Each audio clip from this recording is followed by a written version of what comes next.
Pues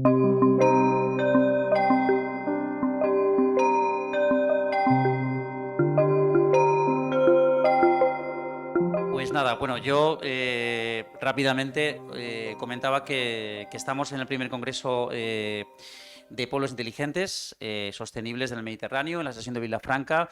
Vamos a presentar a Clive Peckham. Él es experto en organización y procedimientos en hubs rurales para promover la inclusión digital, social y económica para el desarrollo local y global. Ha trabajado durante muchas décadas, más de 3 décadas, con especialistas y socios de hubs digitales y expertos en alimentación de Francia, Inglaterra, Sicilia, Andalucía, y con trabajadores sin tierra del campo y productores orgánicos, entre otras de muchas de las ocupaciones que hoy día tiene. Es miembro de proyectos europeos en la región francesa de Nifre. Bueno, con esto, en fin, esperamos que Clive pueda intervenir con facilidad y sin ruidos tecnológicos. Le damos paso para que intervenga y posteriormente aquí en Villafranca tendremos un debate con otros ponentes que presentará la alcaldesa Silvia Colom Monferrer. Muchas gracias. Clive, go ahead. Welcome. Thank you for being with us. Thank you. Thank you very much. Thank you for the open. Can I share my screen with the presentation? Yes, it should.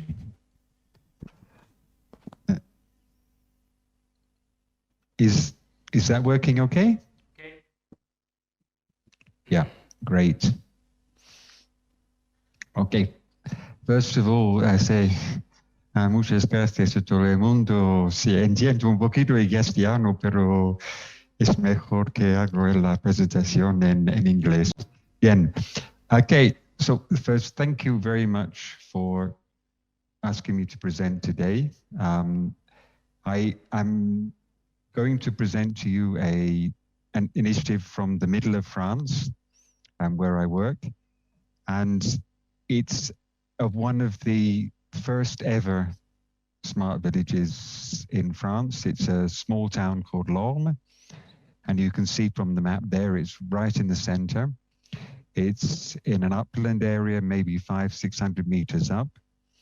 And 20-30 years ago, it was really in decline. Like much of rural France and much of rural Europe, it was losing population.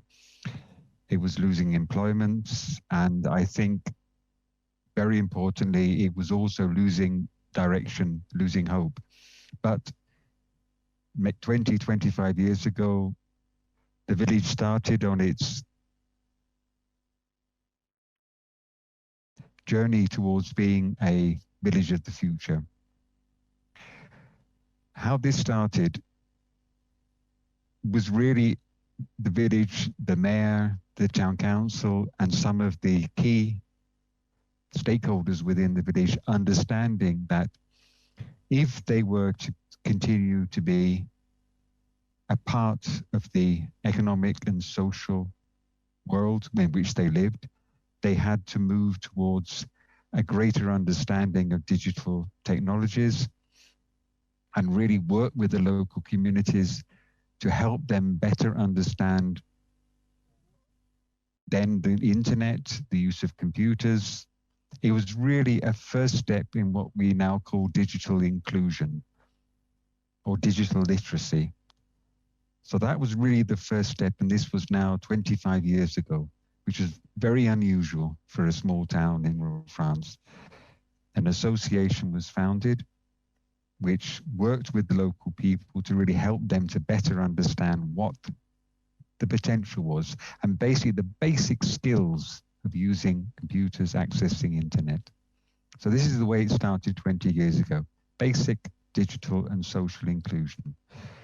Let's move on now. So I have been working with LORM now for over 10 years. And it was really interesting. 10 years ago, we took a party of a European project along. And this was people from Denmark, from Hungary, from Spain, from Italy. And the leader of the project from Denmark said, now I understand what a remote work center is, or what, as it called it then, a smart work center. When, if you can see in the left of the picture here, up here, I'll show you there, this place, which is an old abattoir, a slaughterhouse. This became the digital hub of the village in 2008. It was converted. So it was a former derelict abattoir, which was converted into the digital hub. And in 2012, when we took the first group of participants from across Europe there, it undertook digital education. There were small offices. Then it wasn't a fiber connection, but it was a very good internet connection for the time. I think using WiMAX technology. And more than anything, it was a place where people could go and learn and understand about how to use digital technologies, basic things, but also complex things. They also had companies there who were using the internet for defense contracts. There was a company headquarters there, which was working with the paper industry across France. They had import-export company. So they worked on the basic skills, but they also worked with business which used this connection because it had the digital skills and the connection it needed. And they used this remote rural location as their base. So 2012, there was that. What happened afterwards is really the basis of how it became this village of the future. So it's only a town of 1,300 people. One of the fundamental changes that happened was just looking at the Clive Rural, which is a sort of a rural place where people can pick up food and where local producers can come and deliver. And you make your orders online, and then the payment is made online. Now, this was a concept that was started in 2014 when Nieve and Enrique, who I worked for, undertook with the town council of Laon, with the mayor, a process to really understand what the citizens and the stakeholders needed with the arrival of a fiber optic connection. The fiber optic connection is put into Laon because it was chosen as a pilot location for the region of Burgundy-Franche-Comté, because it was one of the very few villages which was actually had the level of understanding, the level of inclusion, the level of digital literacy to really take advantage of this fiber optic connection. And we organized a whole series of workshops with the local people, really trying to understand what they wanted to do with this fiber optic connection. So it was health, it was work, it was food, okay, culture.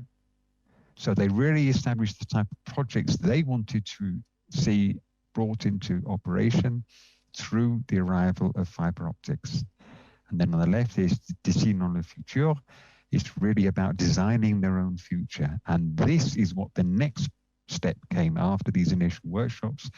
In 2016, the town council started a process called Petite Ville du Futur, the small town of the future, where they began working with local people on a process, a permanent process, to get them involved in designing their village of the future.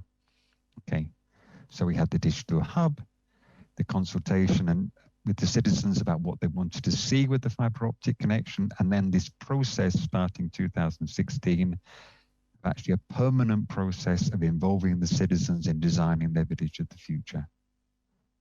So what have we got now? So at the bottom corner here, one of the key things was people said the town looked dull, it was boring, it was no color, it was brown.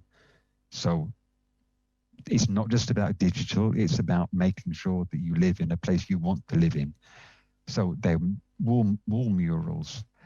the shutters, the windows in the town were painted colored with lots of colors. They added colors to the town, stopped it being boring. On the left, you can see this senior citizen with kids, and it's not the kids teaching the senior citizen about video skills, it's the elderly person. And interestingly, I heard a little bit about the end of the presentation from the last presenter talking about you start with what people want when you're looking at digital skills. This senior citizen, this lady here, she wanted to turn her family photograph albums, the old recordings that she'd made, into something she could keep, and she worked with the digital hub to convert this into digital format. And she is now a star of the center, and they actually have their own sound and video recording studio, and she has been one working with them to look at creating the archives of the village with all their old photographic and film and recorded material. Okay. The other projects now, the Fab Lab has been going for 8 years now. And this was a Fab Lab used for education, for testing. The school kids go there. People can start with ideas. And finally, at the bottom here, Make EC. This is what you call a maker space, where people can turn their initial ideas into real projects. It's about prototyping on production runs. And this is opening next year.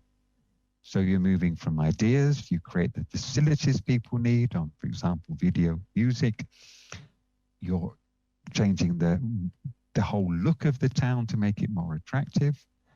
There's the Fab Lab, which is part of it, which is run by local people and is multifunctional. And then there's the big makerspace being created again in an old abandoned building to really look at manufacturing. So it's these steps: education, understanding, development, changing the face of the village, and then finally, really making that into economic opportunity and jobs. So here's some sort of real results for you. The digital hub now is a center of expertise. I think this is really, really important. In a town of 1,300, they don't go for their digital experts to the local towns and cities, they have them there. And for example, when the Regional Council of Burgundy, a region of 2.5 million people, started a project for digital inclusion services, digital literacy, they included the team at their digital hub because they have expertise.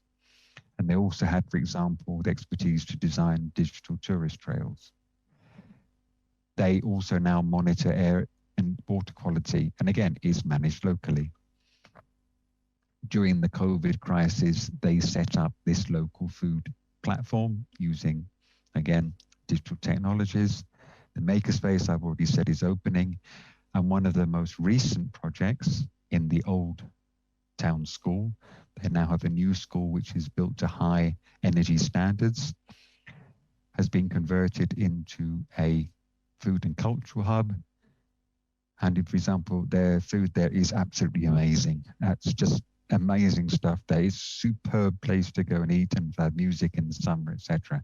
But this came from an idea from a person who has his family's in the village who wants to come back. And he just went to the mayor and the council saying, look, I would like to have a plan for this.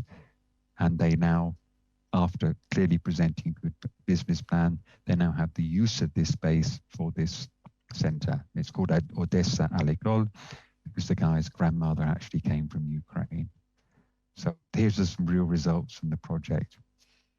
So this is kind of an illustration of what happened in Lom on the looking from its pathways from exclusion digitally to becoming a digital player. And a player means you have the capacity not only to use digital, but to be innovative. And I think you obviously started, now this is 25 years ago, with very little broadband, just dial-up. Then basically in the early 20s, year 2000, they started really looking at this digital inclusion, engaging stakeholders, getting basic broadband, until in about 2008, they had this digital literacy. Okay, and there was local training. You could have input, you could have access to services. They were there in the town, and not only for the town, but for the whole of the surrounding rural area. And then 2014-15, digital maturity, particularly their experience with the fiber connection, and really were able then not only to become users, but actually to become innovators and experimenters. And I think finally here, now they're creating their own data, they're using their own data, they own their own data, they own their own innovation.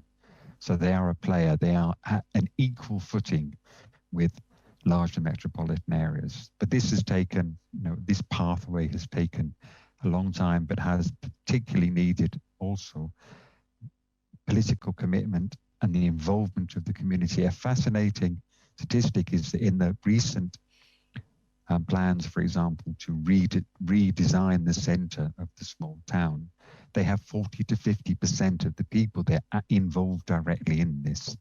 For example, what to do with an old garage, which is now redundant, and they're turning it into a green space, with all the old shops which were not being used anymore. They are now fully occupied. They give people rent-free for a certain period of time to test ideas, and this has come from the citizens. So this is important. They're helping to make sure that the space is used everywhere in the space, so you don't get this atmosphere within the village, within the small town, of abandonment. No, it's alive. And the digital hub is continuing to provide these essential key services that the village needs in terms of its digital transformation. So here we are, just some key lessons from LORM. Access to digital connectivity, they've had that, and they've now got the fiber connection. Okay, that's key. It means they can do more. But at the beginning, when they just had dial-up, they still did something with that. And even with ADSL, with WiMAX, they did something with that. It's the involving stakeholders and the identification of what the needs of the community are. And as the current mayor has said, his policy is open door. You come to me with ideas. If they're good, we will consult and we will develop them. Local expertise to this intermediaries brokers. When they started the process of redesigning the town, they use local expertise, but they brought in architects, other experts that they needed, the expertise they didn't have. And now they're exporting their expertise to other villages. And then cooperation with other digital players. They participate in county, regional networks, international networks. We have very recently with them been talking to the United Nations, to the Food and Agricultural Organization, about possibly working with other villages across the world. It's this constant willingness to be open. As the mayor said, they're looking at autonomy for the village. Right? They are locally connected and hyper-connected outside. So it's the two things. You've got to be connected within your town with all of the stakeholders, but you've also got to be connected with what's happening outside. So you've got to have both. So the fact that you are more autonomous, more resilient, does not mean you close your doors, you open your doors. Like, that's what I just want to finish with here, that is the key thing, is working on connectivity locally, digitally, and connectivity with the outside world. Making sure that you are always there to make sure that your town, your village can optimize the opportunities that are there, but also optimize the social, economic, and environmental benefits for the people. There you are. Thank you very much for this opportunity to present the work, and be happy to answer any questions you may have. Thank you.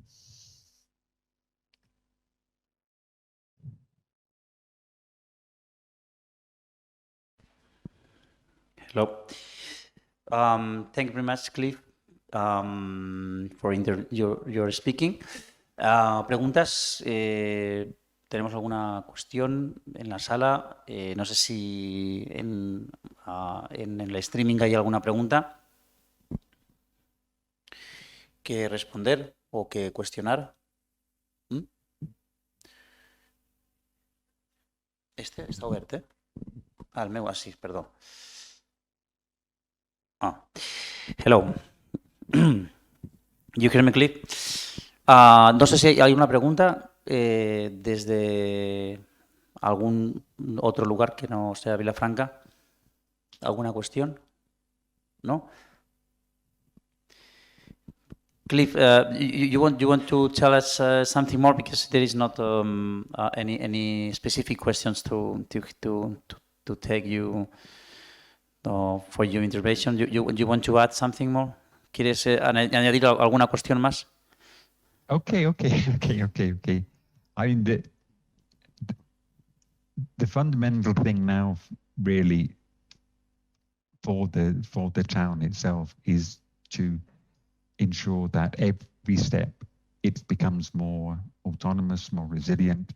For example, with the school, they've been working on the issue of the energy policy. They're turning it into an energy neutral school. And I think they have a team of workers within the village, within the town council, who are always there looking at opportunities that they can access. For example, the maker space, the fabrication space, that is something which is being developed now.